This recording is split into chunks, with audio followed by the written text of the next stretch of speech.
우리 건물 옆에 이제 중국이 우리 원래 4층이 중국인 쇼핑몰이에요.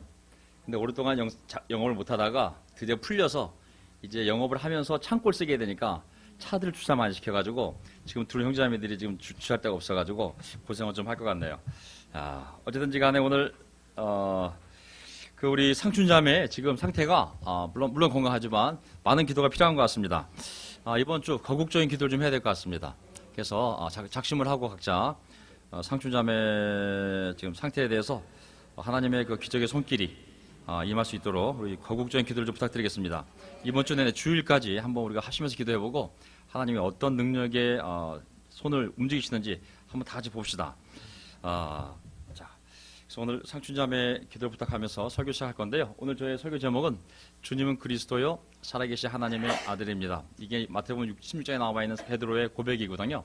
그래서 그리스도란 말이 하나님이 기름 부어 세운 자, 하나님이 기름 부어 세운 자 그리스도인도 하나님이 기름 부어 세운 자거든요. 얼마나 놀라운 존재인지를 성경을 통해 한번 보려고 합니다. 이게 사실 이 주일 설교는 제 머릿속에 어떤 생각이 있냐면 성경 66권 중에서 모세오경이 구약의 기초이고 또 신약에서는 복음서와 로마서가 가장 중요한 또 뿌리가 되는 부분이거든요. 이거를 제가 2년 동안 여기 있으면서 이스라엘 백성이 시내산에 얼마 동안 있었냐면 1년 6개월 정도 있었거든요. 거기서 모세 율법을 받고 그걸 공부하고 숙지하고 성만 만들고 여행에서 다 한 다음에 그 다음에 이제 준비되었을 때 광야로 나간 거거든요. 그래서 이 남산, 이 시내산 밑에서 우리가 말씀을 좀 공부하고 그 다음에 주중에는 신약을, 주일에는 구약을 그리고 그 가운데 아주 전통적인 중요한 신학들을 함께 공부해서 우리가 말씀의 준비가 되면 그 다음부터 하나님이 어디로 우리 인도하든지 간에 그 강력한 힘을 가지고 하나님을 해나갈 거라는 생각이 들어서 머릿속에 그걸 가지고 가는데 주중에 못 나오신 분들이 있긴 하지만 인터넷 방송으로 들어오시면 1년 반 뒤에 큰 차이가 안 날 겁니다. 주중 예배 안 오게 되면 이 반쪽밖에 안 되는 거죠. 왜냐하면 구약의 열매가 신약이고 신약이 있어야 구약을 해석할 수 있거든요. 그러니까 우리가 같이 가야만 이게 입시적으로 되는 거거든요. 자, 오늘 저는 예수님의 본성에 대해서, 예수님의 하나님으로서 인간으로서 신성과 인성에 대해서 그리고 그분이 땅속까지 들어간 비하와 또 하나님 옆자리까지 올라간 승귀에 대해서 나눌 거고요. 그리스도란 단어의 구약적 의미와 그 사역들 또 그리스도인의 삶의 의미와 또 태도에 대해서 한번 말씀을 보고자 합니다. 약간 딱딱한 내용이 될지 모르겠지만 꼭 알아야 될 내용이기 때문에 우리가 주중예배 때 마태복음 16장 이 고백 때문에 제가 한번 이 고백이 의미하는 바를 한번 더 깊이 보기 위해서 좀 준비했습니다. 예수 그리스도는 참으로 하나님이시죠, 그렇죠? 예, 하나님이죠. 예, 사람이 아닙니다. 100% 하나님입니다. 동시에 예수 그리스도는 참으로 인간이신 거죠. 먹고 배부르고 아프고 느끼고 슬프고 100% 하나님이고 100% 사람입니다. 이거를 인간으로 생각하면 그냥 랍비로 생각하고 한 훌륭한 스승으로 생각하는 윤리적인 모델이지만 잘못된 신앙인 거죠. 예수님은 100% 사람이셨고 우리랑 똑같은 사람이셨고 또한 100% 하나님의 아들로서 그 신성을 가지고 있던 분이시죠. 자, 그분의 삶을 보면 우리 삶과 똑같습니다. 그분이 하늘로부터 인간의 몸을 입고 인간으로 내려와서 고난을 당하고 십자가에 달려 죄인으로 죽고 땅속에 묻힌 다음에 음부까지 내려갔잖아요. 그렇죠? 그렇죠? 그게 낮아짐이십니다. 근데 다시 하나님이 자기의 능력과 영광으로 땅속에서 부활시킨 다음에 하늘로 올라서 아버지 옆에 앉으셨다가 나중에 재판장을 오실 거잖아요. 그래서 우리의 삶은 항상 낮아져야 하나님 우리를 높이는, 우리가 겸손해지면 하나님 다시 우리를 높이는 그것이 우리의 삶입니다. 자, 도성인신이란 말 들어보셨어요? 도성인신? 처음 들어보셨어요? 세대가 한자 세대가 아니기 때문에 도는 로고스. 요한복음에 보면은 말씀이 육신이 되어, 그런 말 있어요. 말씀이 육신이 되어. 도가 로고스입니다. 말씀이 될 성자잖아요. becomes. 사람의 몸이 되어. 이게 바로 the word become flesh거든요. 그래서 도가 로고스, 예수님을 말씀하는 거거든요. 그래서 그분이 인간의 육신이 되어서 우리 가운데 임하신 거잖아요.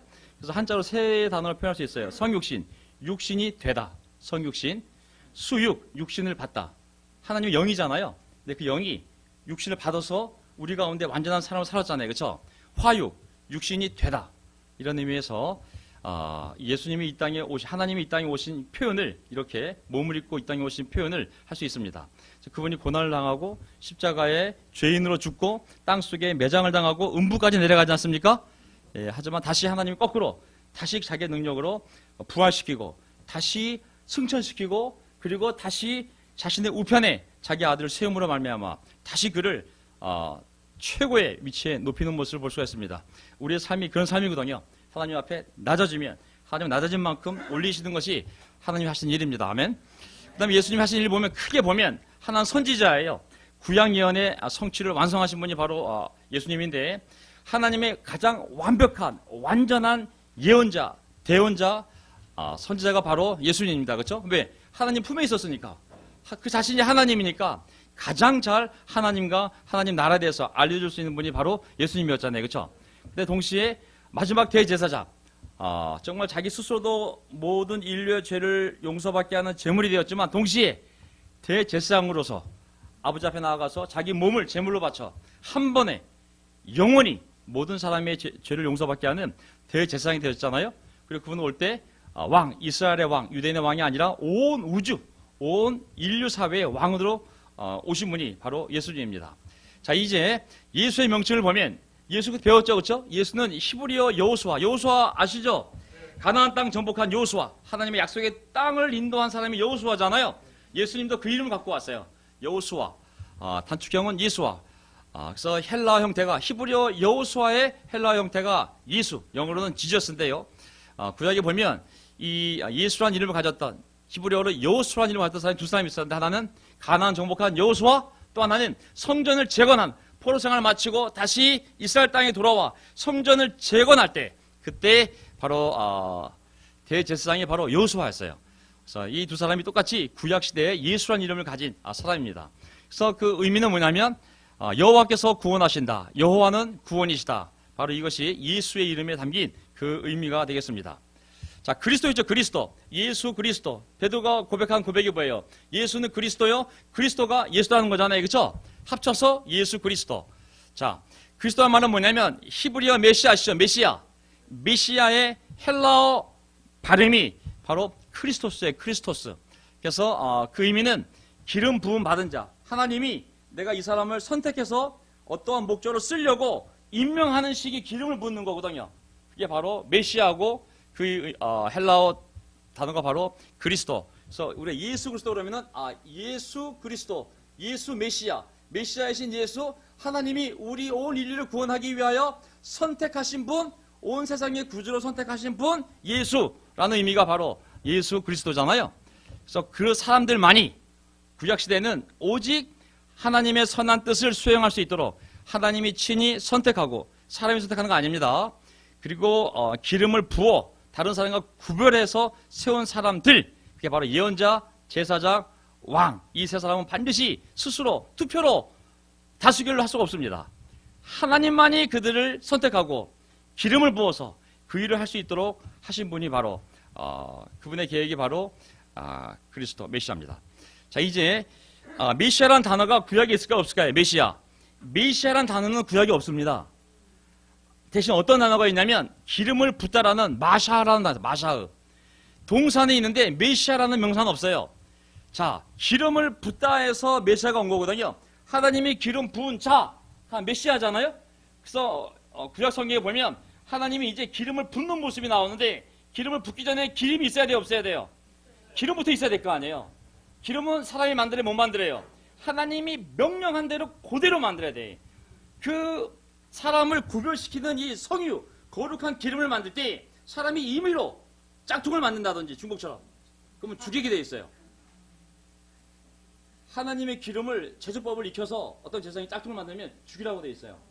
그 다음에 아무나 발라도 죽이라고 그랬어요. 자, 이 거룩한 기름을 붓는 것이 구약에서 어떤 의미인지를 알아야 그 기름을 그리스도가 받았고 우리가 받은 거거든요. 세례받을 때. 그래야 우리의 존재를 더 잘할 수가 있어요. 자, 출애굽기 30장에 보게 되면 주님께서 모세에게 말씀하셨다. 출애굽기 30장. 너는 주님께서 모세에게 말씀하셨다. 23, 24절 무슨 얘기냐면 어떤 비율로 어떤 재료로 그 기름을 만들지를 설명해 줍니다. 그러면서 너는 향을 지어자 하는 법을 따라 이 모든 것을 잘 섞어서 성별하는 거룩하게 구별하는 기름을 만들어라. 이것이 성별하는 어떤 존재를 사람이 되었던 물건이 되었던 성별, 거룩하게 구별하는 오직 하나님만 쓸 수 있는 하나님 제사드린 데만 쓰는 의미가 바로 성별이잖아요. 기름이 될 것이다. 너는 이것을 회막과 증거기에 바르고 번제단에 바르고 향단에 바르고 다 바르라고 그랬어요. 바르면 이게 어떻게 된 거예요? 하나님께 드려진 것이요 하나님에게만 쓸 수가 있어요. 그걸 다른 용도에 쓰면 죽음을 당하게 됐어요. 왜? 이미 그것은 발라지는 순간 하나님의 것이 되는 거예요. 절대 사람이 건드릴 수가 없어요. 다음은 죽게 돼 있어요. 그래서 이 모든 것을 거룩하게 하여라. 그러면 그것들이 가장 거룩한 것이 되며 언제? 기름이 발라질 때. 거기에 닿는 모든 것이 거룩하게 될 것이다. 기름이 닿는 순간 거룩해지는 거예요.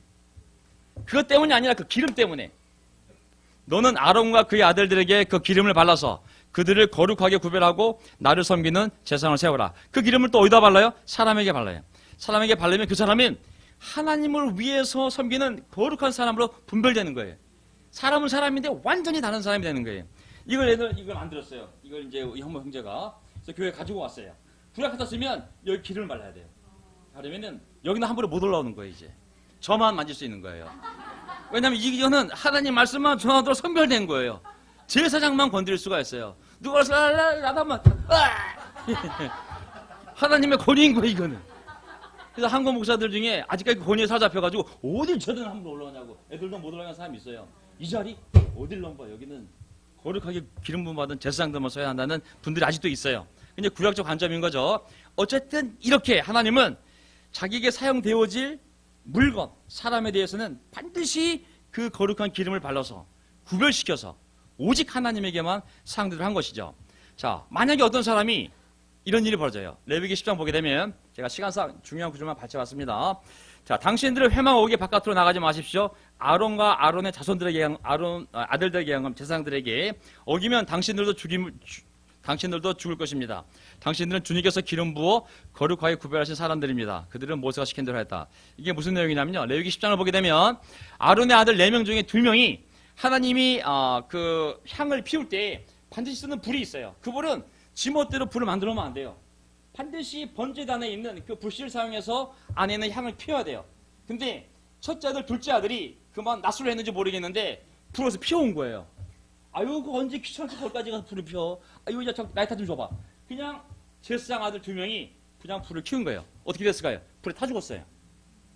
하나님의 명령은 엄격해요. 이 성소 안에서 하나님이 거룩하게 지시한 방법을 어기는 것은 하나님에 대한 도전이기 때문에 대가가 죽음이에요.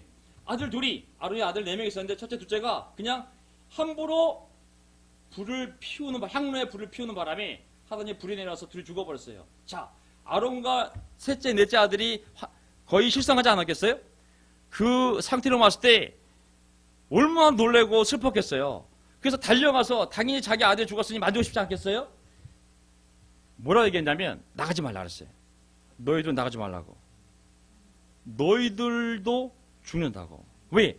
너희들은 하나님의 기름 부어 세운 완전히 하나님께 바치는 사람이라고. 인간적인 슬픔에 빠져서 하나님이 하신 일에 대해서 너희가 인간적으로 반응하지 말라고. 너희가 함부로 나가서 만지는 순간 너희도 죽는다고. 그만큼 하나님께 구별되어서 바쳐진 사람의 삶이 얼마나 거룩하게 분별되는지를 우리가 알아야 돼. 그래서 아론이 나갈 수가 없었어요. 장남과 둘째가 죽었는데도 불구하고 나갈 수가 없었던 거예요. 이게 바로 하나님께 바쳐진 사람의 삶인 것이죠. 그 다음에 레위기 21장 12절을 보게 되면 대제사장은 절대로 성소에서 떠나서는 안 됩니다. 그가 섬기는 하나님의 성소를 더럽혀서는 안 됩니다. 그는 남달리 하나님이 기름 부어 거룩하게 구별하고 대제사장으로 임명하였기 때문입니다. 기름 붓다는 게 뭐랬어요? 마사흐 그러죠. 마샤흐 된 사람들은 이미 다른 사람과 분리된 사람들이에요. 사람은 사람이지만 완전히 하나님 위해서 하나님의 계정대로 규명대로만 살도록 분리되어진 사람들이기 때문에 다른 사람처럼 행동하면 안 되는 거예요. 레위기 21장을 보게 되면 어떤 스토리냐면은 대제사장은 부모가 죽었을 때 다른 사람처럼 가서 울면 안 되는 거예요. 왜? 이 죽음에 손을 대지 말라는 것이 또 율법이잖아요. 근데 대제사장이 너무 슬퍼가지고 엄마 아빠 죽었다 그래가지고 어이구 어머니 하고 되면 죽는다 그랬어요. 너는 하나님이 기름 부어 거룩하게 구별된 사람이기 때문에 함부로 성소를 떠나서도 안 되고 함부로 죽음을 만져서도 안 되고 네가 슬퍼하지 않아도 내가 다른 백성들이 충분히 너의 가족 죽은 걸 슬퍼하게 하겠다고. 너는 성소에서 일하는 사람이기 때문에 더럽혀서는 안 된다고. 왜? 내가 너를 기름 부어 마샤우해서 거룩하게 했기 때문에. 아멘. 이게 바로 기름 부음 받은 자의 거룩한 삶인 것이죠. 자, 그 다음에 제사장을 뽑을 때뿐만 아니라 왕을 뽑을 때도 마찬가지인 것이죠. 보세요. 나는 나의 마음과 나의 생각을 따라서 사무엘상 2장 보면 행동하는 충실한 제사장을 세우겠다. 내가 그에게 자손을 주고 그들이 언제나 내가 기름 부어 세운 왕 앞에서 제사장 일을 보게 하겠다. 왕은 어떤 왕이에요? 내가 기름 부어 세운 왕이에요. 내가 마샤흐 해야지만 하나님이 세운 왕이 될 수 있는 거예요.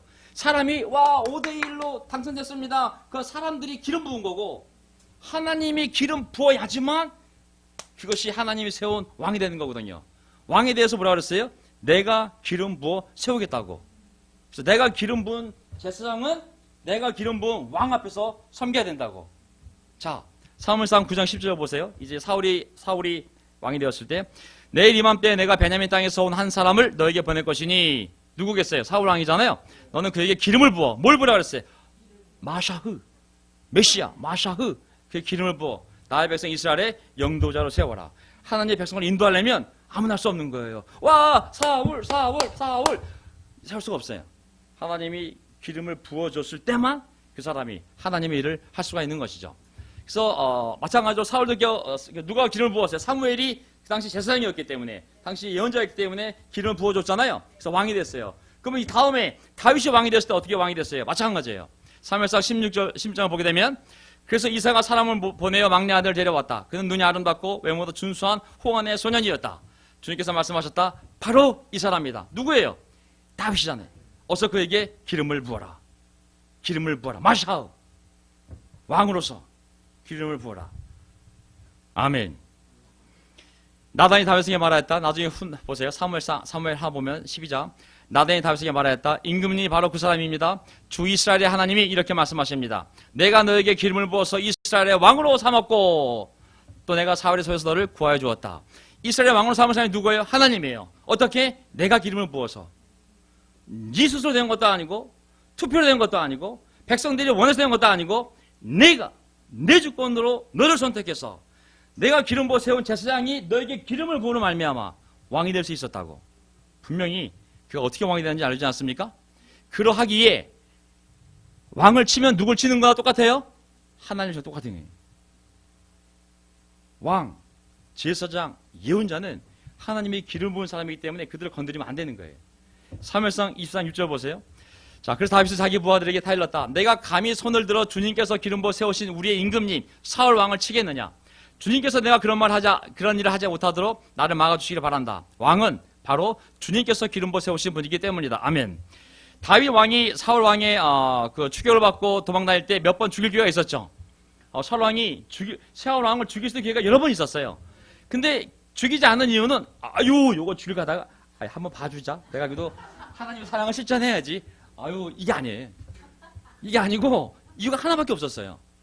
이 사람이 아무리 못났어도 하나님이 기름 부어 세운 왕인데 내가 어떻게 하나님의 기름 세운 왕을 죽일 수 있는가? 이건 불가능한 거예요. 이 사람. 왕은 바로 주님께서 기름 부어 세우신 분이기 때문이라고. 내가 왜 못 찾겠냐고. 얼마든지 죽일 수 있었다고. 26장 9절 보세요. 그러나 다윗은 아비사에게 타일렀다. 그를 죽여서는 안 된다. 그 어느 누구든지 주님께서 기름 부어 세우신 자를 죽였다가는 벌을 면하지 못한다. 얼마든지 여러 번 죽일 기회가 있었거든요.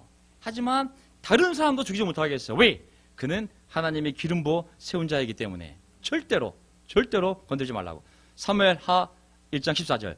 다윗이 그에게 호통쳤다. 내가 어떻게 감히 겁도 없이 손을 들어서 주님께서 기름을 부어서 세우신 분을 살해야 했느냐. 이 스토리는 뭐냐면요. 이제 사울 왕이 요나단과 함께 전투에서 블레셋과 전투에서 죽잖아요. 죽기 전에 한 번에 죽지 못하고 부상을 당해 죽어갈 때 사울 왕이 뭐가 겁이 났냐면 기마병이 오고 있는 거예요. 저게 군대가 오고 있는 거예요. 잡히면 아주 비참하게 죽을까봐 자살을 원했던 거예요. 그래가지고 찾고 있는데 마치 한 병사가 있는데 아말렉군이야. 아말렉군 병사인데 이 사람은 그 이스라엘 백성 가운데 살던 아말렉 족속의 후손인 거예요. 그래서 너 오라고. 너 누구냐고. 아면은 나 좀 죽여달라고. 그러니까 아말렉군이 딱 보더니 죽어가고 있으니까 너무 고통스럽니까. 어떻게 하겠어요? 네. 그래가지고 죽인 다음에 팔찌하고 왕관을 갖고 랄랄랄랄 하고 사대방에 온 거예요. 그때 다시 한 모습이 이거예요. 고통을 친 거예요. 주님께서 기름 부어 세우신 분을 살해하였느냐? 그리고 다윗이 부하 가운데 한 사람 불러서 가까이 가서 그를 쳐 죽여라 하고 명령하였다. 명령을 받은 그 사람이 그를 칼로 치니 그가 죽었다. 그때 다윗이 죽어가는 그를 두고 이렇게 말하였다. 네가 죽는 것은 너의 탓이다. 네가 너의 입으로 주님께서 기름을 부어 세우신 분을 제가 죽였습니다 하고 너의 죄를 시인하였다. 무슨 말인지 아시겠죠? 상을 받을 줄 알았던 거예요. 이 사울 왕이 당신을 얼마나 괴롭히고 죽이려고 했습니까? 이제야 죽으려 하는 거 제가 그냥 한 방에 죽여가지고 증거를 갖고 왔습니다. 제가 당신의 원수를 죽여드렸습니다 했더니 이게 봐봐. 다시 한번 얘기해봐. 누가 죽였다고? 제가 죽였다니까요. 쳐 죽여라. 어떻게 하나님이 기름 부어 세운 자를 죽일 수 있는, 저도 죽여야 된다고. 왕과 제사장, 예언자, 하나님이 세운 자, 하나님이 세운 기름 부어 세운 리더를 건드리지 말라는 거였어요. 왜? 죽일 때가 되면 하나님 손으로 죽일 거라고. 왕상 19장 16절. 님시 아들 예후에게 기름을 부어서 이제 엘리야에게 한 내용입니다. 이스라엘의 왕으로 세워라. 기름을 부어야 왕이 되잖아요. 그리고 아멜 무홀라 출신인 사밧의 아들 엘리사에게 기름을 부어서 내 뒤를 이을 예언자로 세워라. 왕을 세울 때도 기름을 부어야 됐고, 그 다음에 예언자를 세울 때도 기름을 부었잖아요, 그렇죠? 엘리야가 이렇게 기름을 부어서 예후를 왕으로 세우고, 그 다음에 엘리사를 자기의 후계 예언자로 세웠어요. 역대상 29장 22절 보세요. 그리고 그들은 다윗의 아들 솔로몬을 다시 왕으로 삼아 그에게 무엇을 부었어요? 마샤흐 했다고. 기름을 부어 주님께 쓰실 지도자 되게 하고, 사독에게 또 무엇을 했어요? 마샤흐 해서 제사장으로 세웠다. 모든 리더십은 반드시 하나님이 선택해야 되고, 하나님이 허락을 났을 때 기름을 부어서 공식적으로 임명을 하게 되어 있는 것이죠. 자, 그래서 이제 예언자와 제사장과 왕은 반드시 하나님이 선택하고 하나님이 선택되어진 자에 한해서만 기름 부음을 받고 그 직무를 감당할 수 있었는데, 자, 왕이 어떻게 하나님이 이제 그 왕을 임명하게 되냐면, 남북으로 나눠지기 전에 다윗이 하나님의 성전을 지으려고 할 때 하나님이 말리잖아요. 야, 너 땐 됐다. 네 아들이 지을 거다. 근데 하나님 마음속에는 다윗의 삶이 너무 올바랐기 때문에, 비록 많은 실수가 있었지만 그래도 다윗의 삶이 너무 올바랐기 때문에 다윗과 언약을 맺어요. 어떤 언약이에요? 내가 이제 너희 후손에서만 왕위를 세우겠다고. 너부터 시작한 왕조를 세우겠다고. 이제 모든 이스라엘의 왕은, 유다의 왕은 반드시 네 피줄에서 나온 후손에서만 왕이 나올 거라고. 근데 그 왕 중에 어떤 왕이 나오면 영원히 다스릴 거라고. 영원히가 포함이 돼. 영원히 네 몸에서 나온 왕이 영원히 다스릴 거라고. 그게 바로 다윗 언약이거든요. 그래서 여기 보이는 너는 내 종 다윗에게 가서 전하해라. 이제 내가 한국 정하여 나 주가 너의 집안을 한 왕조로 만들겠다는 것을 이제 나 주가 너에게 선언한다. 나는 그의 나라의 왕위를 영원토록 튼튼하게 하여 주겠다. 너의 집과 너의 나라가 내 앞에서 영원히 이어갈 것이며 너의 왕위가 영원히 튼튼하게 서 있을 것이다. 아멘. 자, 유대인들이라면 어떤 기대가 있겠어요? 모든 유대 왕은 어디서 나와야 돼요? 다윗의 후손으로서 나와야 되는 거예요. 자, 그러면 이제 포로 생활 끝나고 돌아와가지고 로마 제국하에서 고통당하면서 그 예수님 오시 시절의 상황을 보면 그들이 간절히 기다렸던 것은 뭐냐면, 하나님한테 약속, 다윗 언약, 다윗 후손 가운데 분명히 한 왕이 와서 우리를 다윗처럼 구원해주고 잘 살게해줄 그 왕이 올 거야. 하나님의 기름 부은 자가 올 거야. 라는 것이 바로 메시아에 대한 신앙이었던 거죠. 그들은 뭘 기다렸어요? 메시아 왕을 기다린 거예요.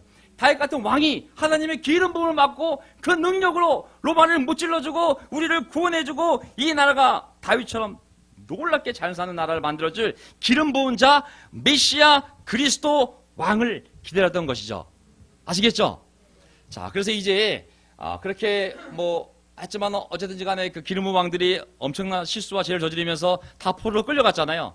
다 종살이하게 되었잖아요. 왕이 어딨어요? 나라가 망했는데 이스라엘이 그 아시리아와 바빌로니아로 다 포로로 끌려갔잖아요. 저희 나라가 사라질 뻔했잖아요. 근데 하나님이 이사야 보면 45장에 이렇게 얘기해요. 나 주가 기름 부어 세운 고레스에게 말한다. 누구를 마샤오 했어요? 고레스, 키프로스. 내가 너의 오른손을 굳게 잡아 열방을 네 앞에 굴복시키고 왕들의 허리띠를 풀어놓겠다. 네가 가는 곳마다 한 번 열린 성문은 닫히지 않게 하겠다. 네가 어디 가든지 간에 승리를 주겠다는 거거든요. 자, 고레스 왕 아시죠? 고레스. 페르시아 제국의 초대 황제잖아요, 그렇죠? 이 황제가 바빌로니아 무찌른 다음에 포로 생활하던 이스라엘 백성들에게 돌아가라고 그랬잖아요. 그게 바로 고레스 황제예요, 황제. 근데 이 황제조차도 하나님이 쓰기 위해서 기름을 부었다고 그랬잖아요. 왜냐하면 아무나 하는 게 쓰임 받는 게 아니에요. 페르시아 황제가 이제 이스라엘 백성들이 70년 찼을 때 하나님 봤을 때 이젠 됐군. 근데 누군가 바빌로니아 아시아를 무찌른 다음에 보내줘야 되잖아요. 그때 쓴 사람이 바로 이 고레스예요. 그래서 고레스가 잘나서 페르시아 제국이 잘 된 것이 아니라 하나님이 기름 부어 쓰려고 그가 가는 곳마다 승리하게 만든 거예요. 그래가지고 고레스가 다 패권을 잡은 다음에 자, 이스라엘 민족 너희 돌아가. 하나님이 그에게 명령한 거예요. 돌아가게 하라고. 아무 조건 없이 이스라엘 백성들이 고국에 돌아와서 다시 성벽을 짓고 느헤미야 다시 성벽을 쌓고 에스라 스가랴 그러면서 이제 고국에 다시 돌아오게 된 거거든요. 하나님의 기름은 부을 받아야지만 하나님의 일을 할 수가 있는 것이죠. 그런데 결정적으로 이사야 61장에 보면 이제 어떤 최후의 마샤흐 그리스도를 메시아를 예언하냐면 이사야 61장에 이렇게 이제 최종적으로 자기가 어떤 사람을 기름 부어서 이 이스라엘과 온 인류에 보낼 것인지 예언을 합니다. 이사야를 통해서 주님께서 나에게 기름을 부으시니 주 하나님의 영이 나에게 임하였다. 주님께서 나를 보내셔서 가난한 사람들에게 기쁜 소식을 전하고 상한 마음을 싸매어주고 포로에게 자유를 선포하고 갇힌 사람에게 석방을 선언하고 주님의 은혜의 해와 우리 하나님의 보복의 날 심판의 날을 선언하고 모든 슬퍼하는 사람들을 위로하게 하셨다. 이게 61장에 예언이 되어 있어요. 주님께서 나에게 마샤흐 기름을 부으시고 주님의 영이 나에게 임하셨다. 이게 나가 누군지 모르겠어요. 근데 이사야 61장 1절 2절을 예수님이 어느 날 회당에 들어가서 똑같이 읽은 거예요. 누가복음 4장 10절을 보게 되면 예수께서는 자기가 자라나신 나사렛에 오셔서 늘 하시던 대로 안식일에 회당에 들어가셨다. 그는 성경을 읽으려고 일어나서 예언자 이사야의 두루마리를 건네받아서 그것을 펴시어 이런 말씀이 있는 데를 찾으셨다. 이게 바로 아까 읽었던 이사야 61장 여기를 두루마리 핀 거예요. 예수님 오시기 전에 약 600년 전에 기록된 이사야 두루마리를 딱 피더니 그가 광야에서 성령을 받고 돌아와서 이제 처음으로 회당에 딱 들어가지고 쫙 폈는데 그 긴 두루마리가 엄청 크거든요. 이게 아마 상하 두 번 있었지도 모르겠어요. 가죽으로 똘똘 말았으니까 쫙 피더니 61장 장이 있는지 모르겠지만 딱 피더니 그 읽은 거예요. 딱 읽었는데 어디 읽었냐면 주님의 영이 내게 내리셨다. 주님께서 내게 기름을 부으셔서 가난한 사람에게 기쁜 소식을 전하게 하였다. 눈먼 사람에게 포로된 사람에게 쭈글쭈글 읽으시면서 다 읽고 나자 20절 예수께서 두루마리를 말아서 시중된 사람에게 더 올려주시고 앉으셨다. 회당에 있는 모든 사람의 눈은 예수께 쏠렸다. 21절 예수께서 그들에게 말씀하셨다. 이 성경 말씀이 너희가 듣는 가운데서 오늘 이루어졌다. 아멘. 이건 뭐예요? 그 나가 나라고. 여기 나와 있는 이사야 61장의 마샤오 주님이 나라는 사람의 기름을 부으고 하나님의 영이 임했는데 그분이 그렇게 되더니 갑자기 가난한 사람의 기쁜 소식을 전하고 상한 사람을 싸매주고 포로에게 자유를 갇힌 사람의 석방을 하나님의 은혜를 선포하고 하나님의 복을 선언하는 이 엄청난 일이 내가 하도록 내가 바로 그 기름 부음 받은 그 메시아라는 것을 알려준 거예요. 자기 스스로 내가 마샤흐 당한 바로 그 그리스도라고 메시아라는 것을 스스로 알려준 거예요. 그래서 우리가 고백하는 예수 그리스도 할 때 그리스도는 뭐예요? 메시아. 바로 이 모든 일을 하도록 하나님이 기름 부어서 임명한 분이 바로 예수님인 거예요. 자, 기름 부은 사람이 오게 되면 이거 시간이 없는데 어떡하냐. 자, 기름 부은 사람이 오게 되면 시편을 보게 되면 시편 1편 2편을 보게 되면 시편 1편을 보면은 여호와 율법에 대해서 나오잖아요. 그렇죠? 여호와 율법을 묵상한 사람은 복이 있는 사람이라고 나오죠. 그렇죠? 악인은 멸망하지만은 하나님 말씀 묵상한 사람, 복이 있는 사람, 모든 게 잘 되는 사람 딱 나오잖아요. 시편 1편이 바로 말씀이에요. 말씀, 로고스, 말씀의 예수님. 2편이 뭐냐면 바로 어떤 시편 2편이 뭐가 이어지냐면 바로 세상 왕들이 이 악한 무리들이 하나님이 기름 부은 자를 맞서는구나라는 것이 바로 나와 예언이. 그러니까 하나님이 기름을 부어서 세상에 메시아를 보내면 왕들이 야 저게 무슨 하나님의 아들이야 하고 맞설 거라는 것이 이미 시편 2장에 나와 있는 거예요. 시편 1장은 말씀, 그 다음에 2장은 그 말씀이 육신을 입고 이 땅에 오셨을 때 그 메시아를 세상 왕들이 대적하고 싸우고 받아들이지 않는 모습이 나오거든요. 그 사도행전 4장 25절에 보게 되면 헤롯과 빌라도가 예수님을 대적했어요? 안 대적했어요? 둘이 짜고 죽인 거 아니에요? 너희들이 한 것도 이미 다 예언되어 있다고. 어떻게? 시편에 4장 25절 보면 시편 2편을 인용을 해요. 주님께서는 주님의 종인 우리의 조상 다윗의 입을 빌어서 성령을 이렇게 말씀하셨습니다. 이 바로 시편 2장입니다. 어찌하여 이방 민족이 날뛰며 뭇백성이 헛된 일을 꾀하였는가? 세상 임금들이 들고 일어나고 통치자들이 함께 모여서 주님과 그의 메시아, 그가 기름 부은 자 그리스도에게 대적하였다. 미리 시편 예수 모시기 1000년 전에 이미 예언이 되어 있는 거예요. 사실 헤롯과 본디오 빌라도가 이방 사람들과 이스라엘 백성과 한패가 되어 이 성에 모여서 주님께서 기름 부으신 거룩한 종, 주님의 그리스도, 주님의 메시아인 예수를 대적하여 주님의 권능과 뜻으로 미리 정하여 두신 1000년 전에 다윗을 통하여 이미 그렇게 예언을 해놨는데 그것을 그대로 이들이 했다고 설명을 하고 있는 것이죠.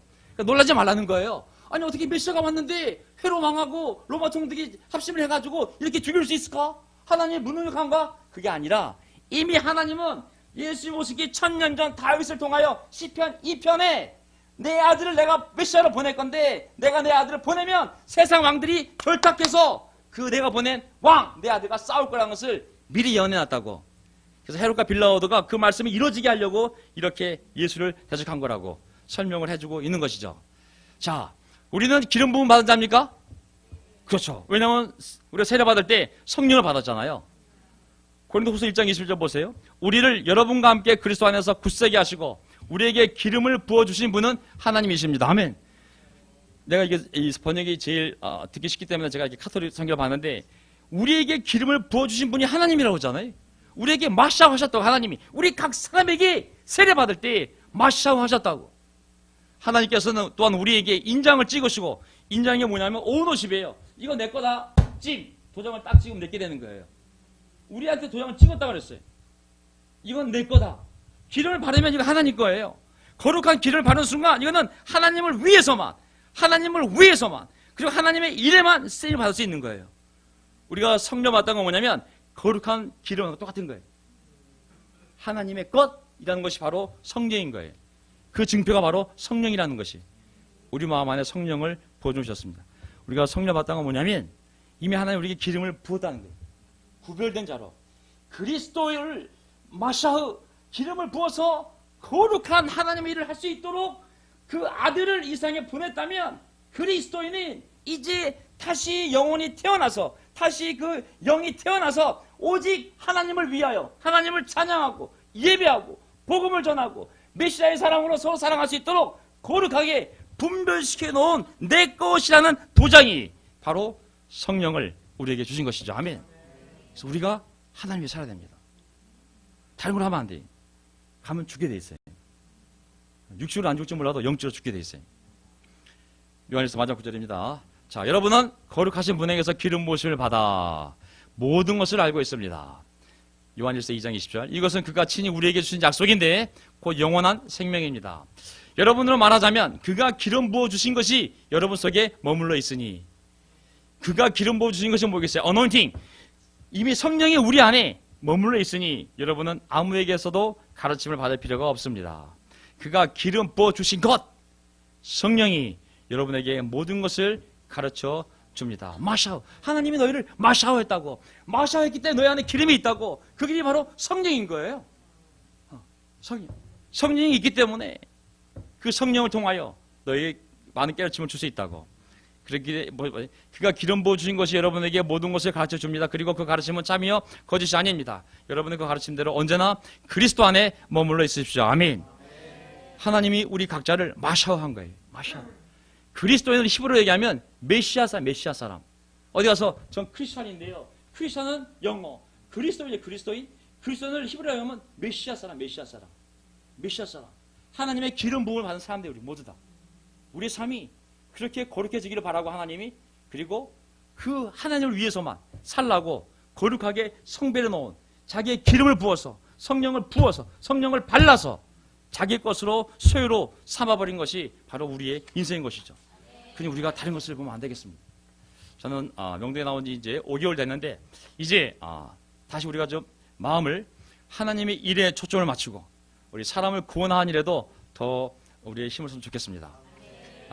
저는 지금 뭐 공부하면 우리 김명호 어머니 공부하고 계시고, 아멘. 우리 조효경 자매도 나와서 공부하고 있고, 또 우리 세리 새로운 마음으로 또 공부도 하고 있고, 또 우리 수진이도 물론 잠깐 떨어져 있었지만 다시 또 말씀을 보면서 비전을 회복하고 있고, 뿐만 아니라 또 우리 지난번 바울톡에 왔던 우리 용인아 친구도 바울톡에 왔는데 또 너무 분위기가 좋았는지 또 꼭 주일날 오겠다고. 그래서 우리가 정말 많은 사람을 초대했고 또 많이 왔었거든요. 그래서 이제 우리가 올해 우리 주위에 교회를 떠났던 분이든 아니면 아기를 원하는 분이든 우리가 다시 이 정말 마샤오된 하나님의 기름 부음 받아서 거룩하게 구별된 백성으로서 정말 우리의 또 일을 복음을 전하는 일을 다시 한번 초점을 맡으면 어떨까 싶습니다. 아멘. 그런 일을 할 때 하나님의 능력의 손이 있는 거거든요. 그런 일을 할 때 하나님이 우리의 먹을 것, 입을 것 걱정하지 말라고, 너희의 두려워하는 것을 걱정하지 말라고, 핍박을 두려워하지 말라고, 너는 내 일을 하라고, 내가 너희를 마샤오했으니 너는 그 기름 부은 능력으로 가서 복음을 전하라고, 나머지는 내가 테이크 케어를 하겠다고. 그것이 하나님의 약속인 거거든요. 우리가 그런 확신을 갖고 나갔으면 좋겠습니다. 자, 말씀 마치면서요, 주님은 그리스도요, 하나님의 마샤오, 메시아요, 살아계신 하나님의 아들입니다. 그 고백을 한 사람들이 우리요? 우리도 그 똑같은 기름을 부어서, 기름 부음 받아서 그리스도인 메시아 사람이 된 사람들이거든요. 그래서 우리 그런 마음으로 우리 삶을 소중히 여기고 서로를 소중히 여기고 그리고 소중한 일을 해나갑시다. 네.